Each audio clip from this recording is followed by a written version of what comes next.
প্রধান উপদেষ্টা অধ্যাপক মোহাম্মদ ইউনূস প্রয়াত পোপ ফ্রান্সিসকে শ্রদ্ধা জানাতে শুক্রবার ভ্যাটিকান সিটির সেন্ট পিটার্স বাসিলিকায় যান।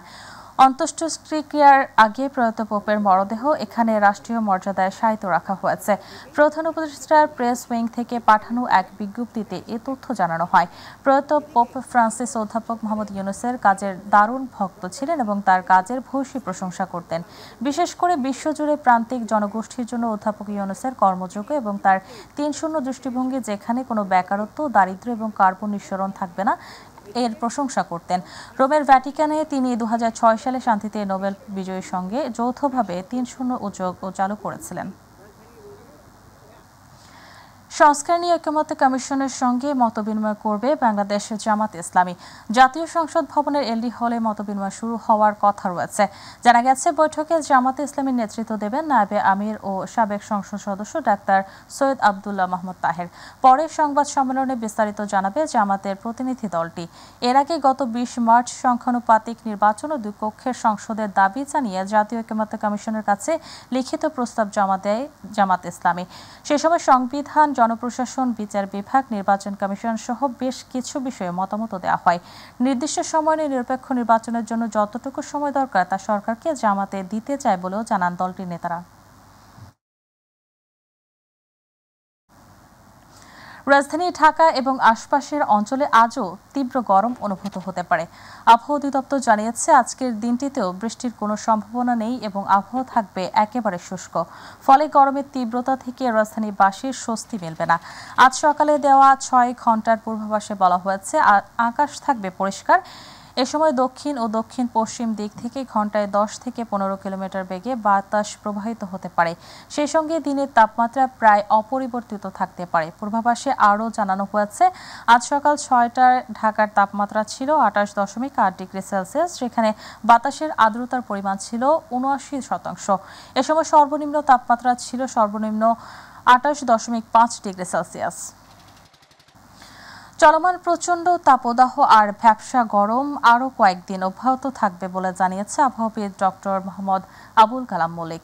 স্বাস্থ্য বিশেষজ্ঞ ডক্টর মোহাম্মদ বিন মিজান বলেছেন, এই গরম থেকে বাঁচতে সচেতন হওয়ার পাশাপাশি বিশেষ করে হৃদরোগীদের সতর্ক থাকতে হবে। গরমে সুস্বাস্থ্য থাকতে প্রচুর পানি এবং পানীয় জাতীয় খাদ্য গ্রহণের কোনো বিকল্প নেই। বিস্তারিত আবু সাইদ রিপোর্টে। গেল কদিন ধরে গরমে হাসপাস অবস্থা নগরবাসী সহ সারা দেশের মানুষের। খুব একটা প্রয়োজন ছাড়া ঘর থেকে বের হচ্ছেন না কেউই। আর এমন প্রেক্ষাপটে কেন এত গরম আর তার প্রবাহ কেন, তার ব্যাখ্যা দেন আবহাওয়াবিদ ডক্টর মোহাম্মদ আবুল কালাম মল্লিক। বাংলাদেশের ক্লাইমেটোলজি হলো মার্চ, এপ্রিল এবং মে মাস উত্তপ্ত মাস। এর মধ্যে উষ্ণতম ছিল এপ্রিল মাস। এপ্রিল মাসে বাংলাদেশের উপরে সূর্যের আলো লম্বভাবে পতিত হয়। তবে এই গরম ও ভ্যাপসা আবহাওয়া আরও কতদিন থাকবে এবং কোন কোন এলাকার উপর দিয়ে বেশি বয়ে যাবে তারও ব্যাখ্যা দেন এই আবহাওয়াবিদ। এই যে বিদ্যমান তাপপ্রবাহ এবং তাপমাত্রার যে ঊর্ধ্বগতি, সেটা আগামী ২৭ তারিখ পর্যন্ত থাকবে। ২৭ তারিখের পরে অর্থাৎ ২৭ এপ্রিলের পরে আবার বাংলাদেশে ফার্স্ট উইকের মে মাস পর্যন্ত অস্থায়ীভাবে দমকা বাতাস এবং ঝোড়ো হাওয়া সহ বৃষ্টি অথবা বজ্রঝড় বৃষ্টি হতে পারে। তবে গরম থেকে বাঁচতে সচেতন হওয়ার কোনো বিকল্প নেই বলে মনে করেন শহীদ সোহরাওয়ার্দী মেডিকেল কলেজের চিকিৎসক ডক্টর মোহাম্মদ বিন মিজান। চেষ্টা করব ছায়াযুক্ত স্থানে থাকতে, ঘরের ভিতরে অবস্থান করতে, এবং বাইরের যেই কাজগুলো যখন রোদ কম থাকে, সকালের ভোরের অংশে অথবা বিকালের অংশে সেই অংশে কাজ করতে।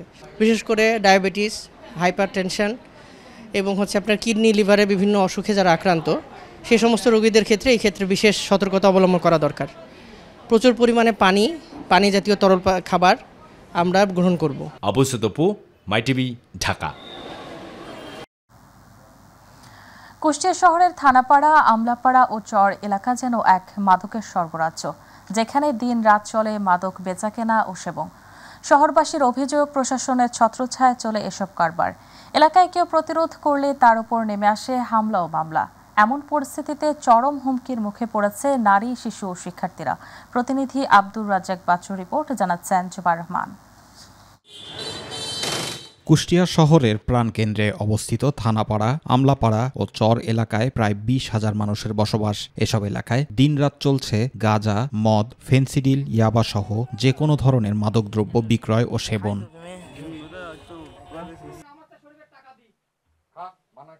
মাঠ পর্যায়ে আইন শৃঙ্খলা রক্ষাকারী বাহিনী আগের মতো সক্রিয় না থাকায় সুযোগ কাজে লাগিয়ে এসব এলাকায় গড়ে উঠেছে ছোট বড় মাদক সিন্ডিকেট। মাদকের করাল গ্রাসে আসক্ত হয়ে ডুবে থাকছে শহরের উচ্চবিত্ত থেকে শুরু করে নিম্নবিত্ত শ্রেণীর মানুষও। কুষ্টিয়া শহরের ভিতরে বড় বড় মাদকের সিন্ডিকেট ডিলার হচ্ছে আমলাপাড়া। আমরা প্রকাশ্যে চোখে দেখে নামাজ মসজিদে ঢুকি, মসজিদে বাড়াই, প্রকাশ্যে বিক্রি হয়। এটা এখনকার প্রজন্ম তো নষ্ট হয়ে গেছে। এই মাসুম বাচ্চার পরে তো এর এফেক্ট পড়বে না। মাদকাসক্ত হয়ে উঠছে উঠতি বয়সী যুব সমাজ, স্কুল কলেজ পড়ুয়া ছাত্র, ব্যবসায়ী, শ্রমিক, রাজনৈতিক দলের নেতাকর্মী সহ বিভিন্ন শ্রেণী পেশার মানুষ। ফলে শহর জুড়ে আশঙ্কাজনক হারে বাড়ছে মাদক সেবীর সংখ্যা। জানা যায় একসময় রাজনৈতিক ছত্রছায়ায় বেড়ে ওঠা মাদক ব্যবসায়ীরা খোলস পাল্টে দিব্যি চালাচ্ছেন কারবার। পুলিশ প্রশাসন যদি যারা থাকেন তারা যদি একটু জনগণের পক্ষে কাজ করে, রাষ্ট্রের পক্ষে কাজ করে, তাহলে আমার মনে হয় যে সমাজ থেকে মাদক উচ্ছেদ হবে ইনশাল্লাহ। মাদক সেবন এবং বেচা বিক্রি বাড়ার সাথে বেড়েছে কিশোর গ্যাংয়ের দৌরাত্ম্য। অহরহ ঘটছে চুরির ঘটনা। থানায় গিয়েও প্রতিকার পাচ্ছেন না সাধারণ মানুষ। মাদকের ছোবল থেকে যুব সমাজকে রক্ষায় জরুরি যৌথ বাহিনীর অভিযান জোরদার করার দাবি সচেতন মহলের। প্রশাসনের লোকজন তারা তাদেরকে সাপোর্ট দেয়, তা না হলে তারা এদিক থেকে মাদক বিক্রি করছে, কেউ ধরাই দিচ্ছে, আবার অন্য দিক থেকে বেরিয়ে আসছে। এদিকে মাদকের বিরুদ্ধে অভিযান অব্যাহত রয়েছে বলে জানালেন অতিরিক্ত পুলিশ সুপার। এই বিষয়গুলোতে আমরা কিন্তু নিজেরাও আমাদের যে ডিএসবি সেকশন আছে তাদের মাধ্যমে আমরা কিন্তু এই তথ্যগুলো বা এরকম কোনো ঘটনা ঘটছে কিনা সেগুলো যাচাই করে আমরা দেখছি। জুবাইর রহমান, মাই টিভি নিউজ। বেপরোয়া যান চলাচলে মরণ ফাঁদ হয়ে উঠেছে বরিশাল পটুয়াখালী মহাসড়কের বাকেরগঞ্জ অংশ। আহত হয়ে অনেকে হয়েছেন পঙ্গু। অপ্রশস্ত বেহাল সড়ক আর ট্রাফিক আইন না মানায় প্রধান কারণ মনে করছেন এখানকার স্থানীয় মানুষ। বাকেরগঞ্জ প্রতিনিধি মিজানুর রহমানের রিপোর্ট, জানাচ্ছেন ইলিয়াস কমল।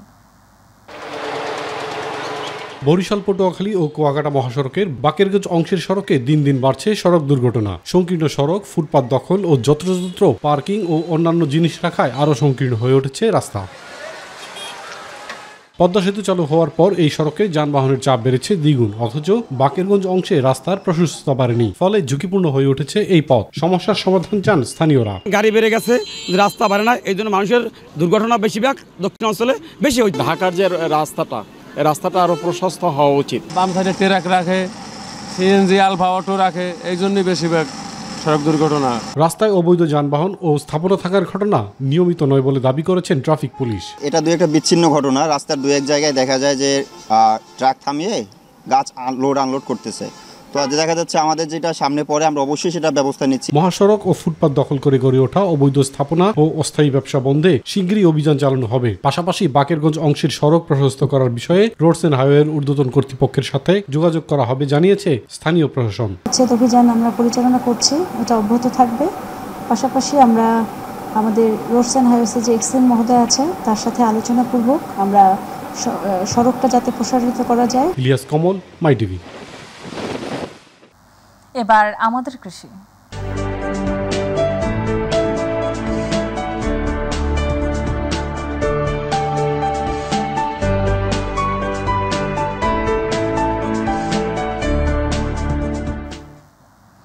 ব্রাহ্মণবাড়িয়ায় এবছর তরমুজের ব্যাপক ফলন হয়েছে। মাটি ও আবহাওয়া অনুকূলে থাকায় রোগ ও পোকামাকড়ের আক্রমণ কম হয়। অন্য বছরের তুলনায় উৎপাদন খরচও কিছুটা কমেছে। ক্ষেতগুলোতে তরমুজের সমারোহে হাসি ফোটাচ্ছে কৃষকের মুখে। কৃষি বিভাগ জানায় বাজার মূল্য ভালো থাকায় জেলা কৃষকরা এই মৌসুমে 2.5 কোটি টাকার বেশি তরমুজ বিক্রয় করতে পারবে। প্রতিনিধি আফম ও কাউসার ইমরানের রিপোর্ট, জানাচ্ছেন শামস তাবরিজ উচ্ছ্বাস।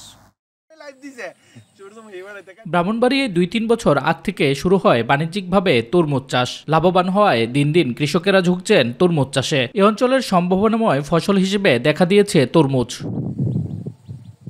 তরমুজ চাষ লাভজনক হয় নতুন নতুন কৃষক ও উদ্যোক্তা তৈরি হচ্ছে জেলায়। ডিসেম্বরে আমন ঘরে তোলার পর জানুয়ারি থেকে তরমুজের চাষ শুরু করেছেন কৃষকেরা। 80,000 টাকা তরমুজ বিক্রি করছি, আর যে তরমুজ আছে আমার মনে হয় 80,000 টাকা উপরে আরো বিক্রি করতে পারবো। আমরা প্রকৃত কৃষক, আমরা মুনাফা সঠিকভাবে পাই না। 2.5 থেকে 3 মাসের মধ্যেই ফলন পাওয়া যায় তরমুজের। এপ্রিল থেকে শুরু হয় বিক্রি। গরমের তৃষ্ণা মেটাতে তরমুজের ব্যাপক চাহিদা থাকায় কৃষকেরা এবার আগাম তরমুজ চাষ করেছেন। তরমুজের মধ্যে ফলন বেশি, লাভ বেশি।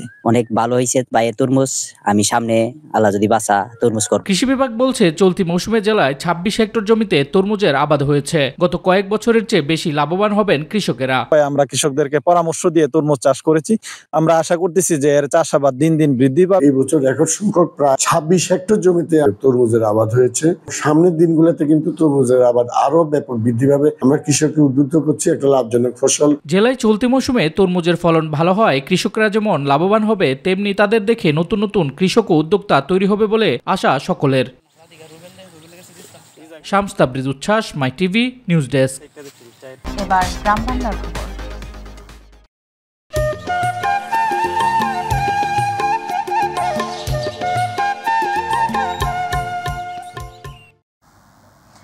রাষ্ট্রপতি ও চ্যান্সেলরের অনুমোদনে খুলনা প্রকৌশল ও প্রযুক্তি বিশ্ববিদ্যালয়ের উপাচার্য ডক্টর মোহাম্মদ মাসুদ ও উপ-উপাচার্য ডক্টর শেখ শরীফুল আলমকে অব্যাহতি দেওয়া হয়েছে।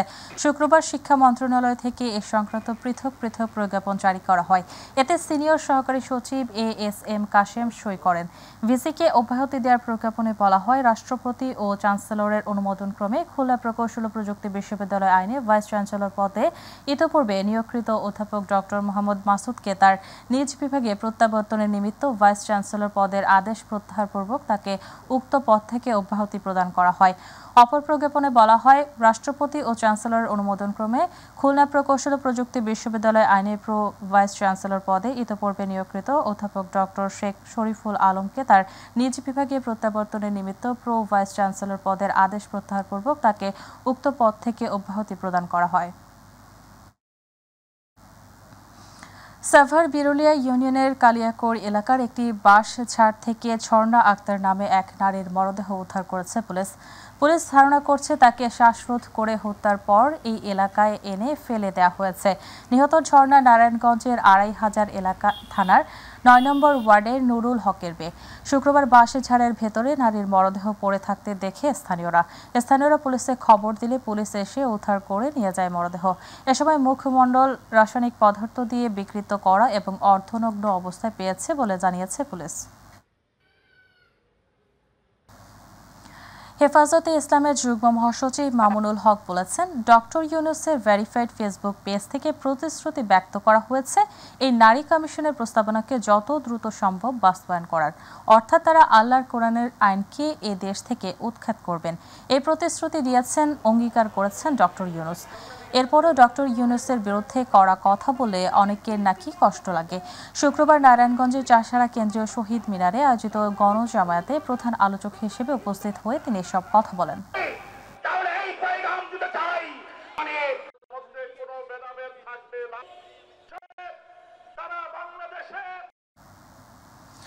বিএনপির কেন্দ্রীয় কমিটির vice chairman doctor Asaduzzaman Ripon বলেছেন, প্রশাসন ধীরে ধীরে পতিত আওয়ামী লীগের লোকদের পুনর্বাসন প্রক্রিয়া চালু হয়ে গেছে।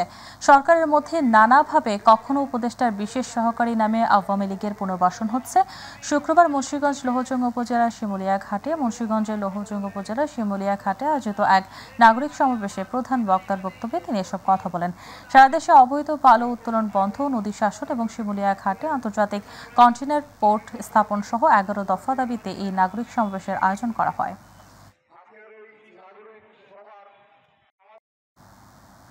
দিনাজপুরের পার্বতীপুরে নেতাকর্মীদের নিয়ে বিএনপির যৌথ সভা হয়েছে।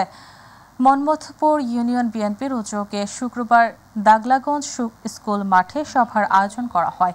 এ সময় পার্বতীপুর উপজেলা বিএনপির সভাপতি AZM রেজওয়ানুল হক, সিনিয়র সহসভাপতি AZM মেনহাজুল হক, ফুলবাড়ী উপজেলা বিএনপির সাধারণ সম্পাদক মোস্তাক আহমেদ চৌধুরী, খোকন সহ নেতাকর্মীরা উপস্থিত ছিলেন।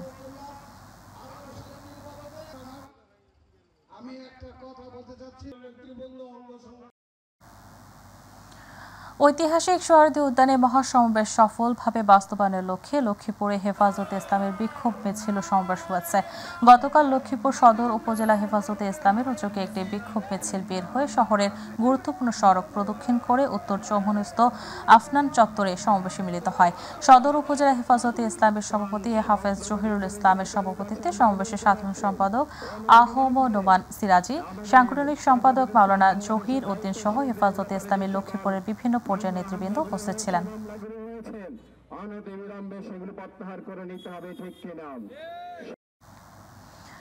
ভোলার চরফ্যাশন উপজেলার প্রত্যন্ত অঞ্চলের প্রান্তিক 10,000 মানুষকে 6 মাসব্যাপী চোখে চিকিৎসা সেবা নিশ্চিতে অংশীজন সভা হয়েছে। শুক্রবার আমার চোখ আমার আলো নামে পাইলট প্রকল্পের অগ্রগতি, চ্যালেঞ্জ ও ভবিষ্যৎ পরিকল্পনা নিয়ে ভোলার চরফ্যাশন উপজেলার শশীভূষণে 10 শয্যা বিশিষ্ট মা ও শিশু কল্যাণ কেন্দ্রের প্রধান অতিথি ছিলেন স্বাস্থ্য পরিবার কল্যাণ মন্ত্রণালয়ের স্বাস্থ্য সেবা বিভাগের সচিব সাইদুর রহমান। সভাপতিত্ব করেন ত্রাণ ও দুর্যোগ ব্যবস্থাপনা মন্ত্রণালয়ের অতিরিক্ত সচিব ও সিপিপির পরিচালক আহমদুল হক।